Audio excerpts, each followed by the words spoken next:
पीछे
आयुर्वेद के क्रम में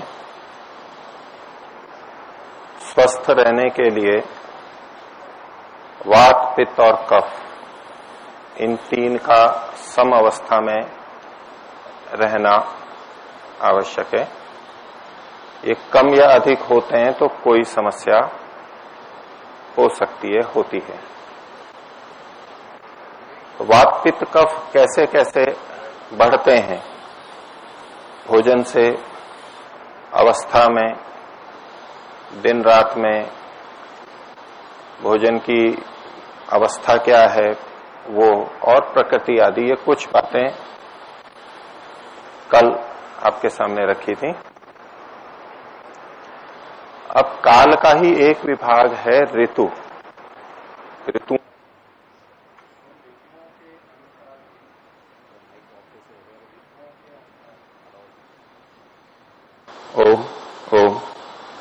ऋतुओं के अनुसार भी वात, पित्त, कफ घटते बढ़ते रहते हैं। तो आज उसको हम देखेंगे। वात, पित्त, कफ का एक शब्द है संचय होना, इकट्ठा होना, जिसको हम अभी तक वृद्धि कह रहे थे। तो संचय में कुछ वृद्धि होती है, कुछ बढ़ जाता है, इकट्ठा होता जा रहा है। और दूसरा शब्द आता है प्रकोप।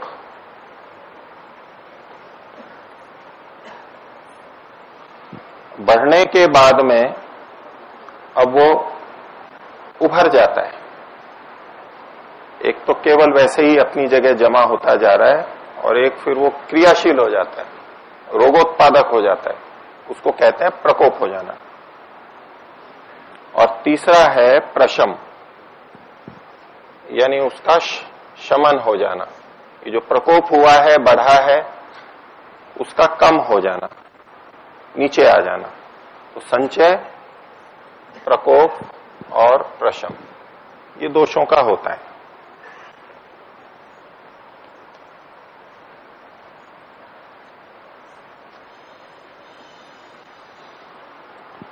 वैसे दोषों की और अवस्थाएं आयुर्वेद के अंदर बताई गई हैं, यहां हमारे लिए आवश्यक नहीं। संचय, प्रकोप, प्रसर, एक स्थान से दूसरे स्थान पर चला जाना, स्थान संश्रय, वहां पर इकट्ठा हो जाना, और विकार और भेद, ऐसे 6 अवस्थाएं चिकित्सा की दृष्टि से बताई हैं। पर अभी सामान्य रूप से हम ये 3 को मान के चलते हैं। संचय होता है, फिर वो प्रकोपित हो जाते हैं, और फिर उनका प्रशम होता है। तो ऋतुओं की दृष्टि से पहले हम वात की बात करते हैं। ऋतुएं 6 होती हैं। वसंत ऋतु, इसका समय मार्च अप्रैल का लगभग, या तो देसी महीनों में कहें तो चैत्र और वैशाख। तो उन ऋतुओं को भी अभी मैं एक एक करके लिखूंगा। तो वात का संचय होता है ग्रीष्म ऋतु में। इसको ज्येष्ठ और आषाढ़, ज्येष्ठ और आषाढ़ महीने देसी महीनों की दृष्टि से आजकल के प्रचलित महीनों की दृष्टि से मई और जून, इन महीनों में वात का संचय होता है स्वभावतः ही काल से, और प्रकोप होता है वर्षा ऋतु में। इसको देसी महीनों में कहते हैं श्रावण और भाद्रपद।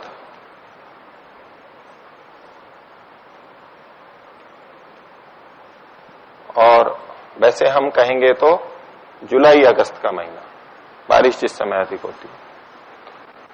तो वायु का संचय होता है ग्रीष्म काल में, प्रकोप होता है वर्षा काल में, और शमन होता है इसका शरद ऋतु में, जो अभी चल रही है, वर्षा के बाद का काल, आश्विन कार्तिक।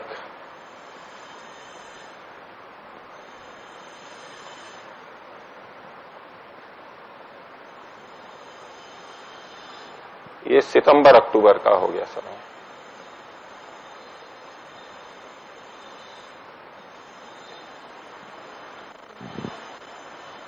ऋतुएं प्रकृति की स्थिति विशेष है, कहीं गर्मी अधिक है, कहीं ठंड अधिक है, कहीं बारिश हो रही है, तो प्रकृति में जो विभिन्न गुणों का अंतर आता है उसका प्रभाव हमारे ऊपर पड़ता है। तो वर्षा ऋतु का मतलब वहां बारिश हो रही है, ठंडक है, नमी है, इत्यादि कारण है। ग्रीष्म मतलब गर्मी हो रही है। ये लक्षण वहां पर हो तो ये वायु का संचय, प्रकोप और प्रशमन होता है। जो वायु संचित हुआ है ग्रीष्म काल में वो अपने आप वर्षा में प्रकोपित होगा। तो वात के रोग वर्षा ऋतु में अधिक होते हैं, बादल आ जाते हैं, बारिश होती है, तो जिनको वात व्याधियां हैं वो उस समय बढ़ जाती हैं, क्योंकि प्रकृति भी उसको बढ़ाने वाली हो जाती है। उनको दर्द अधिक होने लगता है, ऐंठन अधिक होने लगती है, खिंचाव मांसपेशियों में अधिक होता है। इस तरह की चीजें वर्षा ऋतु में होने लगेंगी। और शरद ऋतु आते आते बारिश के बाद में, जैसे कि अब काम अभी जो चल रहा है समय, उस समय वो शांत होने लगेंगी, स्वतः ही कम होंगी। औषधि लें या न लें, अपेक्षाकृत वो कम हो जाएंगी। तो ये वात का हुआ। दूसरा है पित्त का।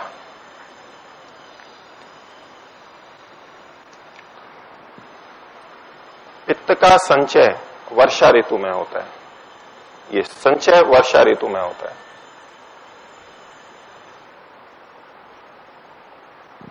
महीने वही हैं श्रावण भाद्रपद, और इसका प्रकोप होता है शरद ऋतु में, जो अभी चल रही है।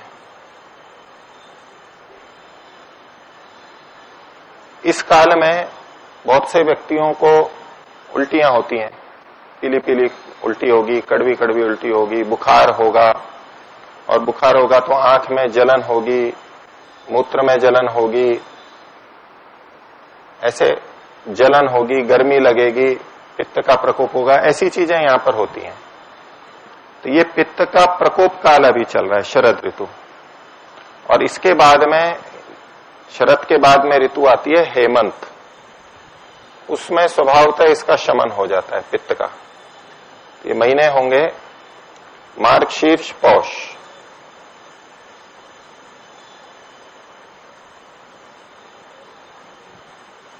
और अभी जो प्रचलित महीने हैं उसमें कहेंगे नवंबर दिसंबर।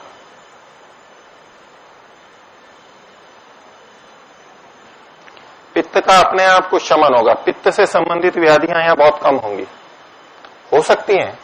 यदि किसी का खान पान ऐसा है, प्रकृति ऐसी है, तो यहां भी पित्त की व्याधि होगी, लेकिन उसको शरद ऋतु में अधिक होगी, हेमंत ऋतु में कम हो जाएंगी। और जो सामान्य व्यक्ति हैं उनको हेमंत ऋतु में पित्त से संबंधित व्याधियां नहीं होंगी, वो प्रकोप नहीं होता है, शमन को प्राप्त हो जाता है। तो वर्षा, शरद और हेमंत, यहाँ के अब बाद में एक एक ऋतु आगे बढ़ गई है। अर्थात वर्षा ऋतु में वात का तो प्रकोप होता है, लेकिन पित्त का संचय होता है। एक ही ऋतु में, वर्षा ऋतु में वात का प्रकोप होता है, लेकिन पित्त का संचय होता है। इसी तरह से शरद ऋतु में वात का तो शमन होता है, लेकिन पित्त का प्रकोप हो जाता है। इसी तरह से कफ के लिए, कफ का संचय शिशिर ऋतु में, हेमंत भी ले सकते हैं इसमें हम कुछ। शिशिर का मतलब हो गया माघ और फाल्गुन।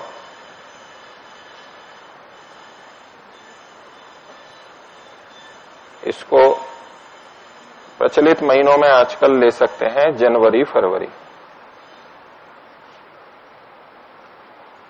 इसमें कफ का संचय होता है और कफ का प्रकोप होता है वसंत ऋतु में।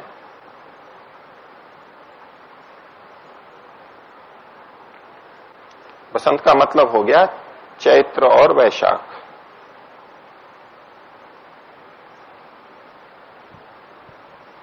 और वैसे महीने देखेंगे तो मार्च और अप्रैल।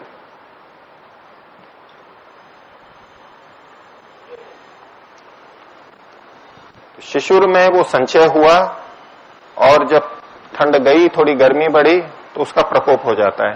तो इस काल में वसंत ऋतु में सर्दी जुकाम अधिक होंगे, नाक से पानी अधिक आएगा, बलगम अधिक बनेगा, कफ से संबंधित रोग अधिक होंगे, आलस्य अधिक आएगा। बुखार यहां भी बहुत होता है वसंत ऋतु में, लेकिन यहां दूसरी तरह का होता है, खांसी जुकाम आदि होकर के अधिक होता है। और इस कफ का शमन हो जाता है ग्रीष्म ऋतु में, अपेक्षाकृत कम होता है। ग्रीष्म ऋतु वही हो गई। ज्येष्ठ आषाढ़ जब गर्मी बढ़ जाती है तो कफ से संबंधित रोग कम हो जाते हैं। तो वातपित्त कफ पर ऋतु का इस तरह से प्रभाव पड़ता है, ये अपने आप चलता रहता है। लेकिन हम अगर यहां कुछ चिकित्सा करें तो अपेक्षाकृत थोड़ा सरलता रहती है कि वात का संचय ग्रीष्म में हुआ है तो प्रकोप वर्षा में हो रहा है, तो हम सावधानी रखें, वातवर्धक चीजें ना लें, वात शामक चीजें लें। कफ का प्रकोप वसंत ऋतु में हो रहा है तो उस काल में कफवर्धक चीजें ना लें, मधुर चीजें, चिकनी चीजें ना लें। तो इससे हम थोड़ा नियंत्रित रख सकते हैं। जहां प्रकोप की स्थिति आती है तो वो होगी नहीं, और हमने सावधानी नहीं रखी, जैसा हमेशा खा पी रहे हैं वैसा ही खाते रहेंगे तो फिर वो प्रकोपित हो जाते हैं। तो ऐसे ऋतु के अनुसार से ये जान के कि कौन सा दोष घटता है बढ़ता है, उसके अनुसार हम अपने आहार को बदल सकते हैं, खान पान को, और उसके अलावा व्यवहार को हम बदल सकते हैं। अब जैसे वसंत ऋतु के काल में कफ जो होता है वो ठंडा होता है, इसका प्रकोप हुआ है तो थोड़ा गुनगुना पानी पिएगा व्यक्ति, अच्छा रहेगा। रूखी चीजें खाएगा, चिकनी चीजें छोड़ देगा, मिठाई कम कर देगा, और उसकी जगह कफ को घटाने वाले रस हैं कटु, तिक्त और कषाय, इन रसों का अधिक सेवन करेगा तो कफ प्रकोपित नहीं होगा या कम होगा। अब वर्षा ऋतु के अंदर वात का प्रकोप होता है। वात भी शीतल होता है लेकिन रूक्ष होता है, तो वो बढ़ेगा। तो इसको शमन करने के लिए इस समय कुछ गरम गरम चीजें खानी होती हैं, चिकनी चीजें खानी होती हैं, और अग्नि भी मंद होती है तो अग्नि को बढ़ाने के लिए मिर्च मसाले भी खाते हैं। तो वर्षा ऋतु में जो नमकीन चीजें खाई जाती हैं, पराठे खाएंगे, पकौड़ी खाएंगे, ऐसी चीजें बनती है ना, बारिश जिस दिन हो, बादल हो, तो प्राय हम खाते हैं, उसमें मिर्च मसाले भी होते हैं।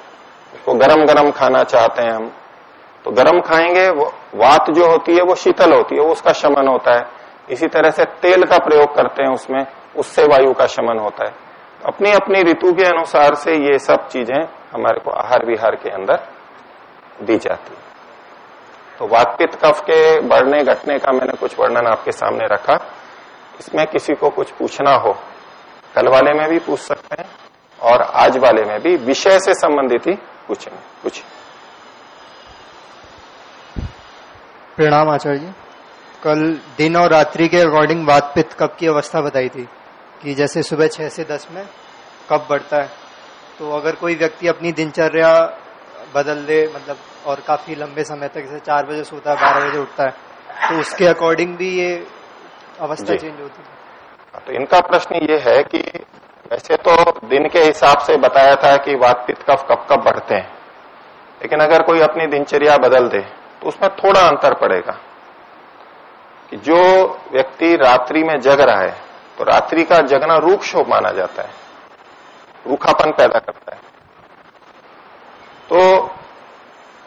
यदि कोई रात को जग रहा है तो रूखापन बढ़ने से उसका एक तो कफ क्षीण होगा और वात का प्रकोप होगा। ऐसे व्यक्ति में वात व्याधियां होने लग जाएंगी जो रात को जगता है। इसी तरह से दिन में सोना कफ का वर्धक है, कफ को बढ़ाता है। तो जो दिन में सोता है और खासतौर से अब उसमें सुबह सुबह सो जाता है, दिन में सोना भी कफवर्धक है। अब जिनको रुक्ष व्याधियां हैं, रात्रि में जगा हुआ है, रुक्षता बढ़ी हुई है, उसको तो सोना चाहिए, उससे शमन होता है, वो सो सकता है। बहुत थका हुआ है, मेहनत की है, इससे भी वात का प्रकोप हो जाता है। वायु चलायमान है, अति गतिशील गति करते हैं, सक्रिय रहते हैं, तो वात का प्रकोप होता है। तो वो अगर विश्राम करता है दिन में तो उसको शमन को प्राप्त होता है। जिसका भोजन रूखा सूखा है बिल्कुल, लेकिन मेहनत बहुत कर रहा है, तो उस रूखेपन को मिटाने के लिए वो दिन में सोता है, थोड़ा कफ की वृद्धि होगी, वात का शमन होगा, वहां तक ठीक है। तो हमारी दिनचर्या में परिवर्तन आने से अंतर पड़ सकता है, थोड़ा अंतर पड़ेगा, लेकिन फिर भी काल का अपना प्रभाव तो रहेगा उसके अंदर। जी कुछ अगले जो पूछने वाले हैं कोई? प्रणाम आचार्य जी। इनको दे दो जी। तो जैसे 8 पहर बताए जाते हैं, उनको कैसे समझना चाहिए? क्या चीज? 8 पहर जो बताए जाते हैं, हाँ, उनको कैसे समझना चाहिए? उसको प्रहर को भी रहने दो, उस काल को। इससे संबंधित आपको पूछना है कुछ? प्रणाम आचार्य जी। जी। जैसे कि स्वामी जी बताते हैं कि ये तली हुई चीजें नहीं खानी चाहिए, और आप बताते हैं कि तली हुई चीजें खानी चाहिए, जैसे पकौड़ी है, ये समोसे हैं। स्वस्थ रहने के लिए स्वामी जी ने कहा है कि ये तली हुई चीजें खानी नहीं चाहिए।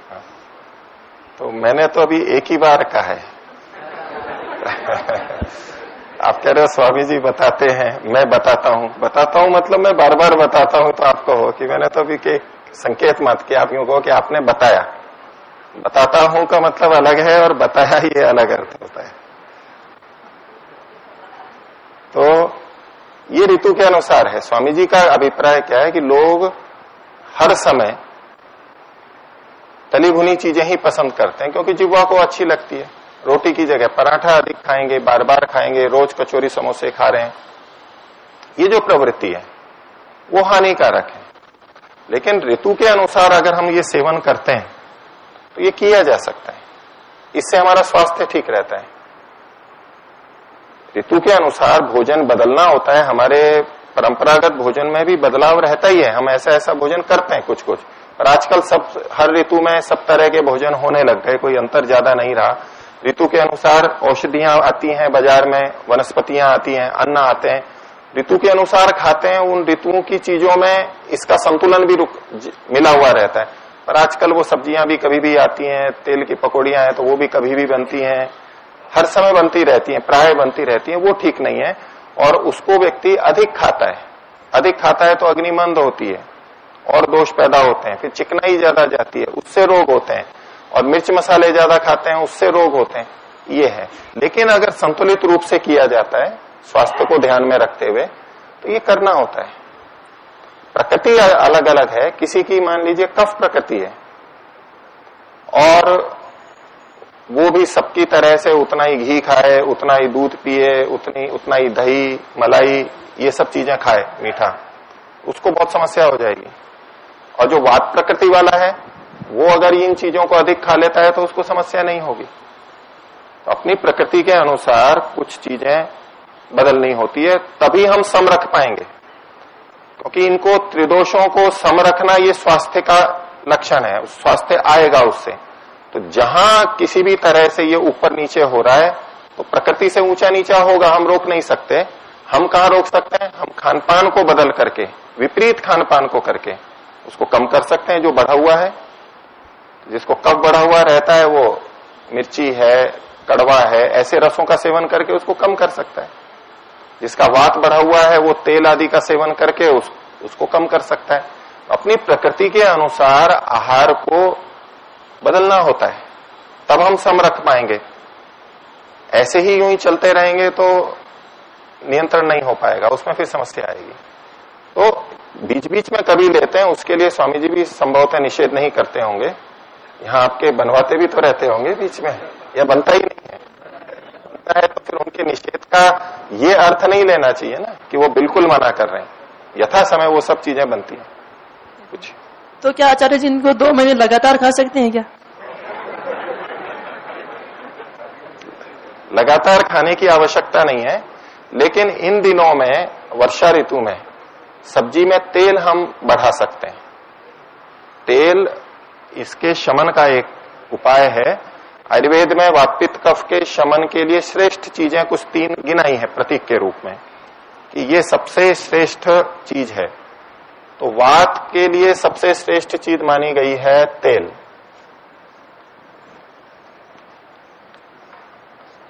पित्त के लिए सबसे अधिक श्रेष्ठ शामक चीज माना गया है घृत,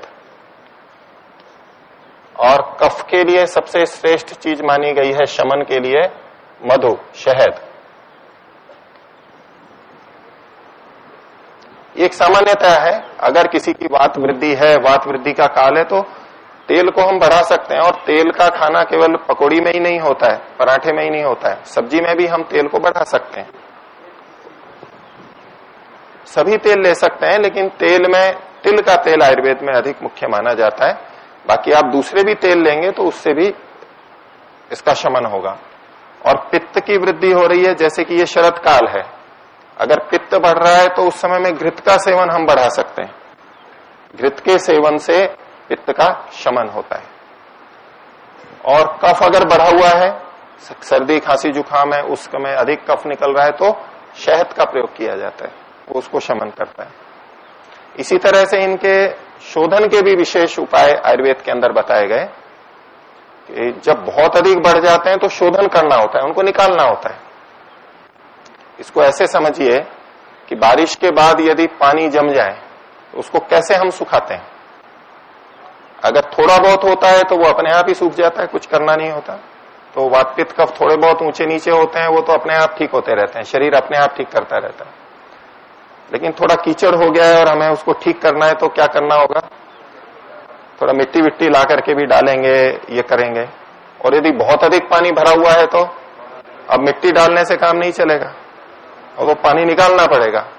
पानी को पहले निकालेंगे, फिर कम बचेगा, थोड़ी थोड़ी गीली है और व्यवस्था करनी है, तो फिर मिट्टी लाके उसको थोड़ा सा कर देंगे, सुखा देंगे, तो काम चलने लायक बन जाता है। तो जब अधिक होता है तो उसको निकालना पड़ेगा। अब वो अधिक है, खूब पानी भर गया और उसको हम पंखा चला करके सुखाएं और मिट्टी डालें तो कुछ नहीं होने वाला है, वो समस्या होगी। क्रिकेट के मैदान में वो सुखाते हैं ना, हेलीकॉप्टर आदि चला के और हवा करके, उनके उपाय होते हैं सुखाने के। वृष्टि के बाद में खेल के लायक बनने के लिए उसको हवा को सुखाते हैं। तो वो थोड़ा होता है, उसी को सुखाया जाता है। अधिक पानी तो नालियों से बाहर ही निकाला जाता है। तो जब ये बहुत अधिक बढ़ जाते हैं तो इनका शोधन किया जाता है। ये जो उपाय बताया था, ये शमन का उपाय है, शमन होता है। बस थोड़े बहुत बढ़े हैं तो वो कम हो जाते हैं, लेकिन बहुत अधिक बढ़े हैं तो शोधन करना होता है, निकालना होता है। और निकालने के लिए इनके लिए अलग अलग उपाय हैं। वात के लिए माना जाता है बस्ती, ये चिकित्सा है, चिकित्सक करते हैं। पित्त के लिए होता है वमन यानी उल्टी, और कफ नहीं, पित्त के लिए होता है विरेचन यानी दस्त, दस्त लगाना, और कफ के लिए होता है वमन यानी उल्टी। जब कफ बढ़ जाता है तो उल्टी की जाती है। आप लोग कुंजल क्रिया आदि भी करते हैं, नेति आदि करके कुंजल करते हैं, तो उसमें कितना कफ निकलता है, चिकना चिकना बहुत निकलता है। उसमें भी वो भी तरीका है, और आयुर्वेदिक रीति से भी औषधियां पिला करके, काढ़े पिला करके उसका एक प्रक्रिया होती है, उसको उल्टी करवाई जाती है। तो कफ अधिक बढ़ गया हो तो उल्टी से शोधन कराते हैं, पित्त अधिक बढ़ गया है तो विरेचन करवाते हैं, दस्त लगवाते हैं, औषधि देते हैं, और कोई तरीका होता है। और वात बढ़ गया तो बस्ती देते हैं। बस्ती का आजकल का तरीका जिसको एनिमा बोलते हैं, मल द्वार से, मूत्र द्वार से भी दी जाती है औषधियां, उनके काढ़े, कुछ तेल, और उनको अलग अलग प्रकार हैं, इसके रोग के अनुसार भी दिया जाता है वात के शमन के लिए, उसको बस्ती बोलते हैं। तो आपने पीछे कल सुना ही था कि हमारे शरीर में कफ का मुख्य स्थान हृदय से ऊपर वाला भाग है, तो वमन करते हैं, ये ऊपर के भाग का शोधन करता है। और पित्त का स्थान था हृदय और नाभि के बीच का भाग, उसके लिए विरेचन करते हैं, और नाभि से नीचे के भाग में वात का मुख्य स्थान है, उसके लिए वहां पर बस्ती दी जाती है। तो ये शमन उपाय और ये शोधन उपाय वात पित्त कफ के लिए मोटे तौर पे कहें तो अगर वर्षा ऋतु है तो हमें तेल का सेवन करना चाहिए, वसंत ऋतु है तो मधु का सेवन, वसंत ऋतु में मधु का सेवन हमारे लिए अधिक उपयुक्त है, वो कर सकते हैं। और घृत का सेवन ये शरद ऋतु में जो अभी चल रही है, अगर किसी को पित्त प्रकोपित हो रहा है तो इस काल में थोड़ा घी अधिक लिया जा सकता है। वैसे ही अधिक लेते हैं तो नहीं, वो प्रतिदिन ही अधिक घी खाते हैं तो कोई बात नहीं है, आवश्यकता नहीं है। लेकिन जो घी नहीं खाते, कम खाते हैं, नहीं मिलता है और पित्त प्रकोप के लक्षण मिल रहे हैं तो घी खाया जा सकता है इस समय, घी से बनी हुई चीजें। हाँ पूछिए। ओम आचार्य जी, जी वात पित्त और कफ को कैसे जाने की ये वात और पित्त कफ ही है? इसको मैं बताऊंगा आगे और इसका थोड़ा विस्तार करूंगा, क्या लक्षण है, कैसे पता करें कि वात बढ़ गया है, पित्त बढ़ गया है, कफ बढ़ गया है, इनके गुण और लक्षणों को आगे अलग से लूंगा। और कोई उधर भी दे दीजिए, इनको भी दे दीजिए। हाँ ओम आचार्य जी, जैसे किसी की वात और पित्त दोनों मिश्रित प्रकृति है, दोनों मिश्रित प्रकृति है जी, हाँ, तब हम अगर पित्त खाना चाहें और तेल और घी के साथ खा सकते हैं? ले सकते हैं, ले सकते हैं। और पित्त, जैसे आप पित्त एक प्रकृति हो गई, आप बता रहे हैं सुबह हमारी वात प्रकृति प्रभावित होती है या शाम को 6 बजे से 10 बजे तक हमारी वात प्रकृति, अरे वो कफ प्रकृति वो प्रभावित, मतलब कि काल के कारण से थोड़ा कफ बढ़ेगा उससे। जी, कफ हाँ, बढ़ता है। हाँ। तो उस समय हम पित्त खा सकते हैं या नहीं? पित्त प्रकृति की चीजें, जो गर्म प्रकृति की चीजें, उनको खा सकते हैं या नहीं खा सकते? ले सकते हैं, विपरीत ले सकते हैं, लेकिन जो खाने का समय नहीं है उस समय भी खाएं ये आवश्यक नहीं है। हम रात को भी खाने लगे, हम सो जाते हैं, उसको कोई बहुत अंतर नहीं पड़ता है। थोड़ा बढ़ता है, उसमें रोग बढ़ेंगे इत्यादि चीजें होंगी, लेकिन उस समय भी हम पूरे दिन भर और पूरी रात इसके कारण कुछ खाने लग जाएं, ऐसा नहीं। जैसे ओम आचार्य, गीता में आहार को सात्विक राजसिक तामसिक की श्रेणी में कहा गया गीता, तो वात पित्त कफ को उसमें स्तर पे समझ सकते? बैठिए। भोजन को सात्विक राजसिक तामसिक है कि सात्विक लोगों को कैसा भोजन प्रिय होता है, राजसिक को कैसा और तामसिक को कैसा। वात पित्त कफ में भी आप सत्वर स्तंभ को देख सकते हैं, ये मैं और आगे मानसिक प्रकृति और वो सब बताऊंगा, तो वात के लिए भी बताऊंगा। सामान्य रूप से कफ को तमोगुणी माना जाता है, कफ जो है वो तमोगुणी। कफ का निर्माण कैसे होता है उसके लिए बात थी कि पृथ्वी और जल, ये दो महाभूतों से कफ को उत्पत्ति मानते हैं, तो तमोगुण प्रधान होता है। और अग्नि से पित्त होता है, इसको रजोगुणी माना जाता है। और आकाश और वायु महाभूत से ये वात बनता है, इसको सत्वगुण प्रधान माना जाता है।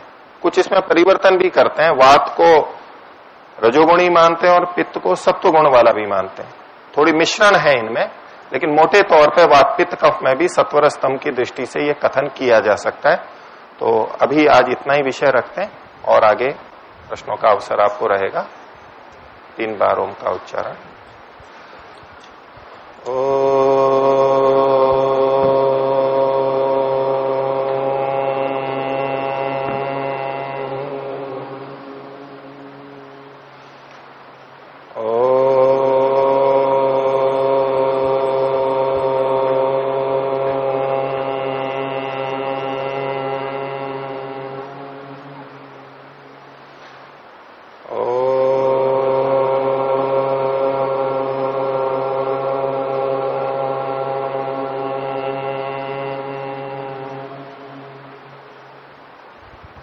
सभी को सादर अभिवादन। ओम शांति।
जरा पूरे बैठो।